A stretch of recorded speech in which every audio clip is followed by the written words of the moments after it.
औज़ुबिल्लाहिमिनश्शैतानिर्रजीम बिस्मिल्लाहिर्रहमानिर्रहीम अस्सलामु अलैकुम वरहमतुल्लाहि वबरकातुहू नहमदुहु व नुसल्ली अला रसूलिहिल करीम या रब्बी लकल हम्दु कमा यंबग़ी लिजलाली वजहिका व अज़ीम सुल्तानिक। अमल के लिए असास का मज़बूत होना ज़रूरी है ताकि अमल की बेहतरी के साथ साथ हमें फ़लाह भी नसीब हो। और हर इंसान चाहता है कि उसकी ज़िंदगी में फ़लाह हो, कामयाबी हो। और फ़लाह व कामयाबी की मंजिल तक पहुंचने के लिए बुनियाद का मज़बूत होना ज़रूरी है। और ये मेरी कही हुई बात नहीं है, आप सल्लल्लाहु अलैहि वसल्लम के इरशाद की रोशनी में हम इसका तज्ज़िया करने की कोशिश करते हैं अल्लाह ताला की तौफ़ीक से। आप सल्लल्लाहु अलैहि वसल्लम का फरमान आलिशान है और हज़रत इब्ने उमर रज़ी अल्लाह अन्हु से रवायत है कि आप सल्लल्लाहु अलैहि वसल्लम ने फरमाया, इस्लाम की बुनियाद 5 चीज़ों पर है। इस बात की गवाही देना कि अल्लाह के सिवा कोई माबूद नहीं, अल्लाह के सिवा कोई माबूद नहीं और मोहम्मद सल्लल्लाहु अलैहि वसल्लम अल्लाह के रसूल हैं। नमाज कायम करना, ज़कात अदा करना, हज करना और रमज़ान के रोज़े रखना। अब ये देखें कि इस हदीस में ईमानियात का बहुत वाज़ेह अंदाज में ज़िक्र कर दिया गया, बिल्कुल खोल कर कि ये इस्लाम की बुनियाद है। अच्छा, कई दफ़ा ऐसे होता है कि हम बड़े बड़े जो मसले मसाइल हैं और तो उनके ऊपर हम घंटों बात करते हैं और हम चाहते हैं कि उनके ऊपर हमारा फोकस हो और उनके ऊपर हम इल्मी मुबाहिस करें और फिर नुक्ता फ़रीनियाँ होती हैं और लेकिन उन बातों का कोई ना कोई रिज़ल्ट नहीं निकलता। वो बस एक लफ्ज़ों की जुगाली आप कह सकते हैं कि इस तरह की बातें होती हैं। मैं ये समझती हूँ अल्लाह ताला की तौफ़ीक से कि इंसान के लिए ना अपने अक़ायद का दुरुस्त होना इंतहाई ज़रूरी है, क्योंकि यहाँ से ही आगे फिर सारे मनाज़िल जो हैं वो तय होते हैं ईमानियात के। फिर ईमानियात के बाद इबादात हैं, इबादात के बाद मामलात हैं, मामलात के बाद इखलाकियात हैं। क्योंकि जो हमारा दीन है ना, ये एक मुकम्मल दीन है, ये एक पैकेज है। ये इसमें सिर्फ़ खाली परस्तिश नहीं है, इसमें अल्लाह ताला की परस्तिश भी है, इसमें अल्लाह ताला की अताअत भी है, इसमें अल्लाह ताला की ग़ुलामी भी है। ये सारे पहलू इसमें हैं और इसकी जो बुनियाद है वो ये आप सल्लल्लाहु अलैहि वसल्लम के फरमान की रोशनी में मैंने आपके सामने बयान फरमा दी है, बयान कर दी है। अच्छा, वो सबसे पहले जो बात आपने फरमाई, आपने इरशाद फरमाई कि वो कौन सी बात है कि ये गवाही देना कि अल्लाह के सिवा कोई माबूद नहीं है और मोहम्मद सल्लल्लाहु अलैहि वसल्लम अल्लाह के बंदे और रसूल हैं। आप सब ने इस हदीस को बारहा पढ़ा होगा, सुना होगा और ये एलिमेंट्री क्लासेस में है, लेकिन इसके ऊपर गौर व फिक्र करना भी ज़रूरी है। अब जब शहादा को हम देखते हैं तो उसमें सबसे पहले कलमा तैयबा में क्या है कि ला इलाहा इल्लल्लाहु मुहम्मदुर रसूलुल्लाह सल्लल्लाहु अलैहि वसल्लम, ला नहीं है कोई इला सिवाय अल्लाह के। तो सबसे पहले अल्लाह ताला के रब होने की हम गवाही देते हैं और सबसे पहले जो हम नहीं कहते हैं ना, इसका मतलब ये है कि हम वो तमाम माबूदाने जो बातिल हैं उसका हम इनकार करते हैं कि कोई भी पत्थर के बुतों को हम नहीं पूजते, कोई भी दूसरे देवी देवताओं को नहीं पूजते, कोई भी जो दूसरे नज़रियात हैं उनको हम नहीं पूजते, उनका हम इनकार करते हैं और अल्लाह का इकरार करते हैं। यानी ला माबूदा इल्लल्लाह, ला मकसूदा इल्लल्लाह, और अल्लाह ही हमारा माबूद है और अल्लाह ही हमारा मकसूद है और अल्लाह ही से हमने उम्मीद रखनी है और अल्लाह ही पर हमने भरोसा करना है और अल्लाह ही से हमने मदद मांगनी है। ये हम अपने ज़हन में बिठाते हैं और फिर हम इस चीज़ का इकरार करते हैं कि मोहम्मद सल्लल्लाहु अलैहि वसल्लम अल्लाह के आखिरी नबी और रसूल है।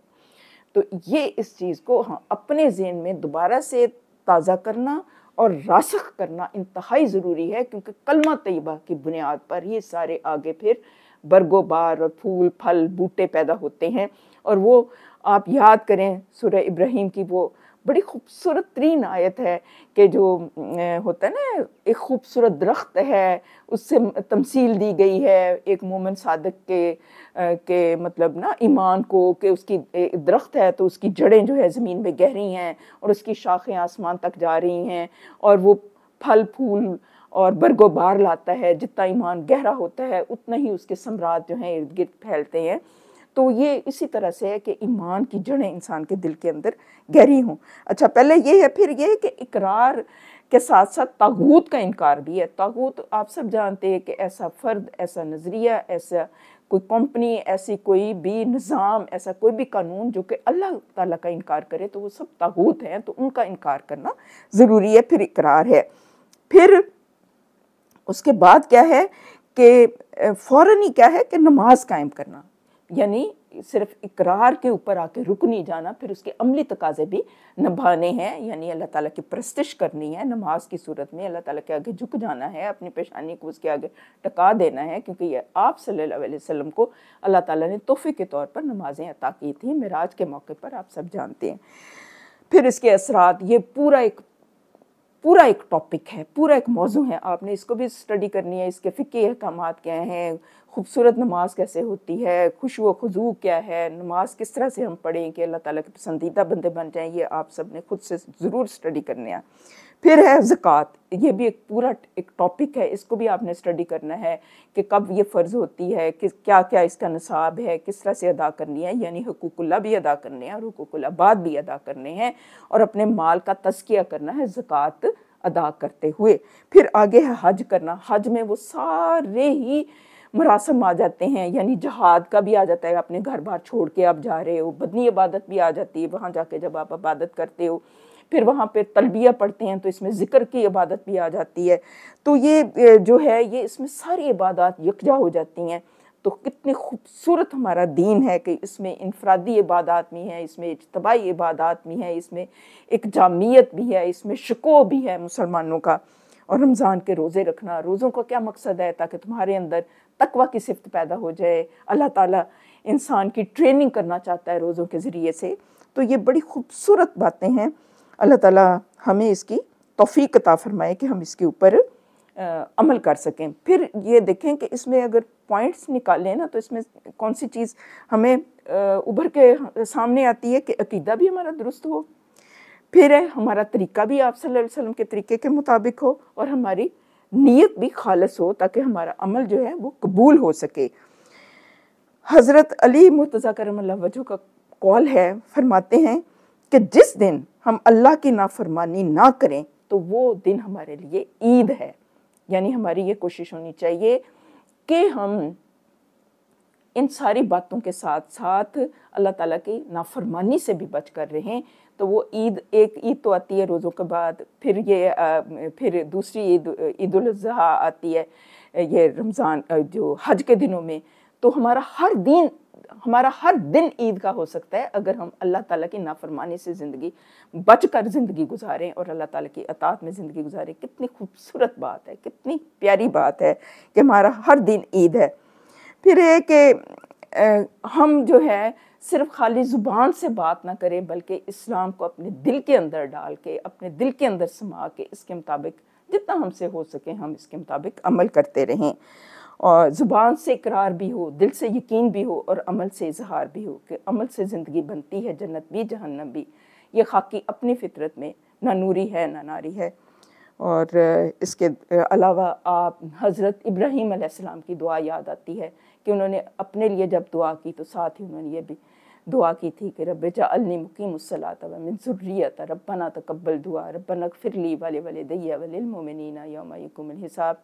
या अल्लाह मुझे और मेरी औलाद को नमाज का पाबंद बना दे, और या अल्लाह हम सबको बख्श देना जब यौम हिसाब मुकर्रर होगा। तो इसी तरह मेरी भी दुआ है कि अल्लाह ताला आप सबके ऊपर अपनी रहमतों की नज़र करे, अपनी बरकतों की नज़र करे, और आप सबको बख्श दे, हमारे वालिदैन को बख्श दे, हमारे लाहिकीन को बख्श दे, उम्मत मुस्लिमा को बख्श दे। जहाँ जहाँ पर भी मुसलमानों के ऊपर मुज़ालिम हो रहे हैं, अल्लाह ताला उसकी दादरसी कर दे, काफिरों का और ज़ालिमों का ज़ोर तोड़ दे, पाकिस्तान को अमन और अमान का गहवारा बना दे, हमें आदल हुक्मरान नसीब फरमाए। अल्लाह ताला का कलमा सारी धरती पर, सारी कायनात के ऊपर बुलंद हो जाए। हमारे दिलों में, हमारे महलों में, हमारे मुल्क में, हमारे ख़ानदानों में और पूरी कायनात में। अल्लाह ताला का कलमा तो बुलंद है ही। कोई इसको वो कहते हैं ना, कोई इसको ज़ेरे नगू नहीं कर सकता। वो बुलंद है, बुलंद रहेगा इंशाअल्लाह। कमी है तो हमारे अंदर है, हमारे अक़वाल में, हमारे अमाल में कमी है। अदरवाइज़ अल्लाह ताला का कलमा तो कभी भी सरनगू नहीं हो सकता, सवाल ही पैदा नहीं होता। अल्लाह ताला का दीन तो गालिब रहने के लिए आया है और ये गालिब रहेगा इंशाअल्लाह। और वो वक्त ज़्यादा दूर नहीं। हमें मायूस नहीं होना चाहिए, लेकिन ये है कि साथ साथ कोशिश करना भी ज़रूरी है। ये इंतहाई ज़रूरी है। अल्लाह ताला मुझे और हम सबको इस अमल की तौफ़ीक़ अता फ़रमाए, हमारी नीयतों को सिर्फ़ अपने लिए खालिस कर ले। सुबहान रब्बिका रब्बिल इज़्ज़ति अम्मा यसिफ़ून व सलामुन अलल मुरसलीन वल्हम्दुलिल्लाहि रब्बिल आलमीन। वस्सलाम।